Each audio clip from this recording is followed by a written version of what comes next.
and is unbelievable. I mean, to me, off-road racing, I've said in the past, the first off-road racers were really our pioneers that came from the East Coast over to the West Coast back in the early days, on buckboards and stagecoaches and by horseback.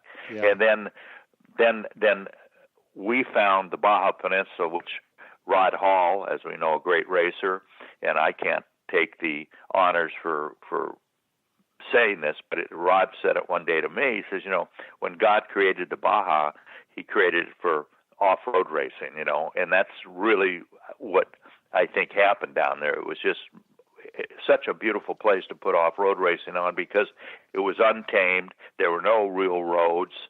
There was no infrastructure, so to speak, and they were looking for something that would bring. They don't even have football, basketball. They didn't have soccer. They had a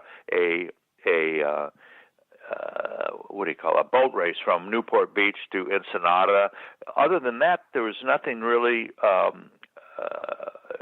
adventurous. No one was really going down there. Cabo San Lucas was not what it was. It was a little fishing village at the tip.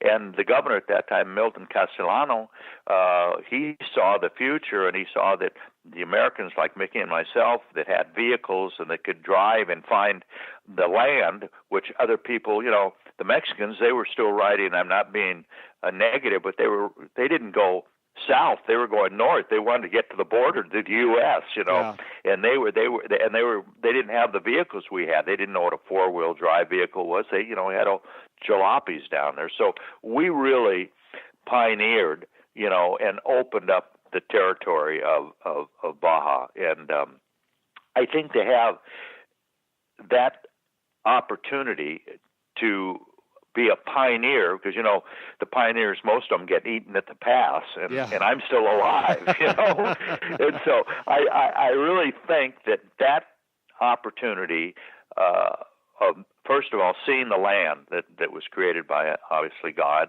and then to have the privilege of meeting governors, and I've been back to the White House, or Pino Sola, which is the White House in Mexico City, for 3 different presidents, and having the pleasure of being their guest and actually staying in some of their resort homes because of what SCORE was doing in off-road racing to the economy and building the tourism for Mexico.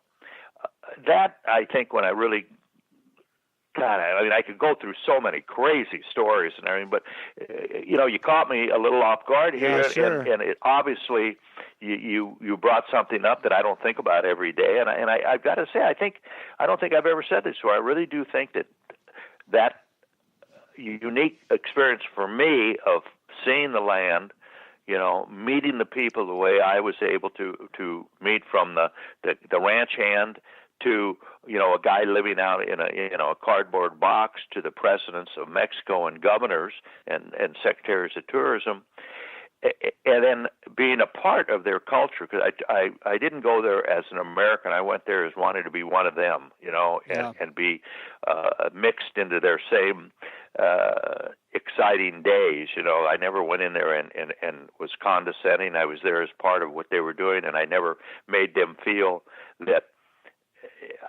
I was going to make them famous. They were really helping me become a better person and giving me an opportunity to have a job, which I never saw as a job, and having a great time. So I don't know if I answered your question, but I'm sure I've got 1,000 stories that I could say, yeah, I remember this. And, I could go on our experience of the great opportunity that you gave me in racing in the Nora race a couple of years ago on the beautiful Chevrolet that you have, and what we went through, Yeah. As I've always said too, in order to be on the podium, you got to get to the finish line. You can't talk about being a winner unless you can make it to the finish line. And there's a lot of ways to make it to the finish line. You got to, first of all, drive the terrain the way it's supposed to be driven. You can't go 50 when you're supposed to be going 10, and you need to go 60 when you're going 30. But we had a little engine problem, but we did get to the finish line, and you made sure that we got on that podium, even though it wasn't in the time limit. Yeah. Well, it was in the time limit. We just took some detours, yes, right, Jim? We took a few detours. Yes, sir. Yes, sir. I know. For me, I'll never forget the smile on your face when we arrived at that finish line. And actually, the funny part is we weren't technically on the podium yet. And you said, Jim, I can't believe we're at the finish line. I said, well, we're not. It's still another 50 feet ahead of us because there was such a line of finishers. But, you touched on a few things. And yeah, by the way, you answered my question probably better than anybody else on the planet could answer it in terms of being a part of that pioneering crew that was down there in Baja. And I like to talk about for myself how it seems like all my greatest memories and greatest opportunities in my life came after I got to know Baja, after I got to know people like yourself and Cameron Still, who really embraced me coming down there. And the people down there are so warm and endearing. And like you said, to integrate yourself within their culture and not the opposite, what a wonderful experience that is down there. I'm not going to put you on the spot again, but I would love for you just to give us an overall view of the friendships you've created, because I know I've made so many friends through Baja and through racers, and there's no exchange in life for the friendships that I've made in Baja and because of racing. What's your overview on the friendships you've made down there? Well, Jim, you really triggered something, as normally happens when someone's talking to me, and it brings in another idea. I was talking, and because of the question you asked, about the culture and the Hispanic people. But, I just realized, my God, I left out an equally unbelievable part of the people and the friendships, the long-lasting, over 50-year friendships of the competitors that came down to my event, from movie stars to celebrities to fathers and sons, mothers and daughters, business tycoons, you name it, that have competed in the Baja events. And I had the pleasure of meeting them on a not a celebrity basis, but they were coming athletes, that can't do anything other than what they do in their sport. The thrill of saying, I came down to the Baja, and I had the opportunity to meet them on a different level than you normally meet, the McQueens and James Garner, and, the regular, Cameron Steele and his great dad, who I used to race with, that just unfortunately passed away, Big Daddy. And I mean, you name it. I mean, the numbers is like a who's in all forms of business, athletes, movie stars. People have competed down there, and I have the privilege of meeting them because of being the head of Score International. And these friendships have lasted really a lifetime with some of these people, like yourself. How did I meet you originally? Because of your tie-in in the liquor industry. And here we are all these years later, still friends and able to communicate. And I really do think that it's such a crossover. Here I've been talking about Baja and Mexico, and, meeting the presidents and things like that. Well, I was honored with Linda Vaughn, the Easy Rider Group, and I'm trying to think who else. And we were brought back to Washington, D.C. With Congress, and they gave us an award because of our outstanding contribution in motorsports. And that was given to me because, and I'm looking at it in my home office here, a beautiful crystal award that was presented by Congress. So it's been a crazy life, and the people. I mean, it's a who's who of people from all over the world. I mean, Russian competitors, the first motorsports race that in competition that the Russians entered in one of their old Ladas, which is just a piece of crap, they came over here. I mean, people from almost every country in the world.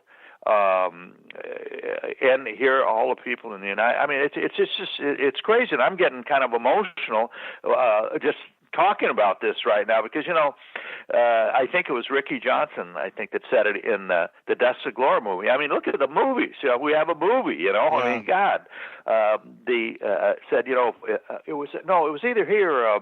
Bruce Myers that said, if we knew we were making history at the time, we would have maybe done it a little differently, Yeah. God, we were just out there winging it. There was no rules. There was no, where do you go to become, where's the school? Where's 101 school of how do you become an off-road promoter? I mean, what is that? Who is that? Yeah. What do you do? Yeah. No, you're right. You're absolutely I think right. I veered off of your question, but it's been a unique experience, and it's given me an opportunity to meet people that on my own, with just as Sal Fish graduated from the University of San Francisco, I probably never ever. I would have read about them and saw them in magazines or heard people talk, but I never would have had the opportunity to shake their hand at the start or finish line and actually meet them and them, talk to me and know who I am and things of that nature. And that goes from the littlest guy, which I would call, the racer.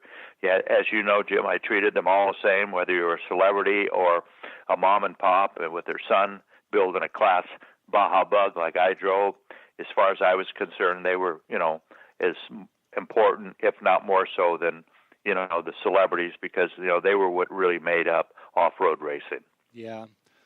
Well, gosh, I could spend about 8 more hours talking to you and sharing with you. So I'm gonna have to commit you to being on the show again.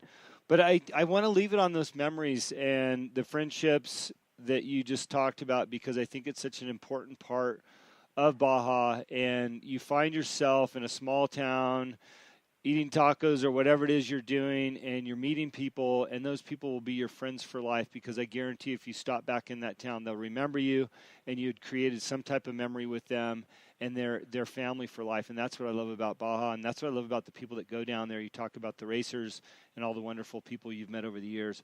I'm going to have the pleasure to spend a couple days with Mark Post in Mexico later this week. And he's just one of those guys, in business world, he's probably extremely untouchable, but in the Baja world, he's just like everybody else. And I've enjoyed spending time with him, and I'll get to do that again. And I know you have so many stories like that. Well, you're exactly right. You mentioned, I mean, how could I even begin? You talk about a Mark Post, you talk about the Herbses. I mean, there's just so many outstanding families, and that's one of the great things about the sport of off-road racing. It's a family type thing. You've got the McMillans, you got the Wilsons, and I'm just naming a few. You got 3 and 4 generations that that grew up around me. You know what I mean, so to speak. I've got pictures of them as a kid on their grandfather's shoulders at the start or finish line, and now their kids and their kids are at the start finish line. It's just spectacular. It really is. And the people, as you said, the people of Mexico itself, first of all, are one of a kind. They're just beautiful people. But then you bring in all of the people that encompass the off-road scene. And, it isn't all great either, let's face it. I don't want to sound like Pollyanna here, but, this was, yes, I never call it a job because it was such an adventure. I said, I was doing what most people are dreaming about all week. They could only do it on the weekends. I was doing it every day of my life. But, let me tell you, it wasn't easy, like anything else. But when you enjoy doing something and you put your passion and your heart into it, it was my life. That was what it is. It was, rather. And, and it still is, to be honest with you. I love the friendships I've made in the United States, around the world. In fact, I am taking a trip just this coming Monday. I'm leaving for a rally in Sicily that has been organized with a vintage group of Europeans, and I'm the only American that's going to be on this thing, and I'm going to compete with a friend of mine, Yves Moretz, who is the owner of Stand 21 from France, who I've met through off-road racing, and he invited me to be his co-rider just like you did at the Nora event, and we're going to ride 11-day circle around Sicily in a 1952 Jag convertible, which is his. Wow. And it's one, it did compete in the Mille Mille Italian event years ago. And, things like that have given me the opportunity to do things that I would have never been able to do on my own. But as a result of, the hard work, I will admit, and the love that I have for Baja, it opened so many doors for me, that I'll never forget that. I'll tell you that. Well, we really appreciate that, Sal. And I don't think any of us racers we'll forget the fact that you're at every starting line, you're at every finish line with a smile on your face, welcoming us, and whether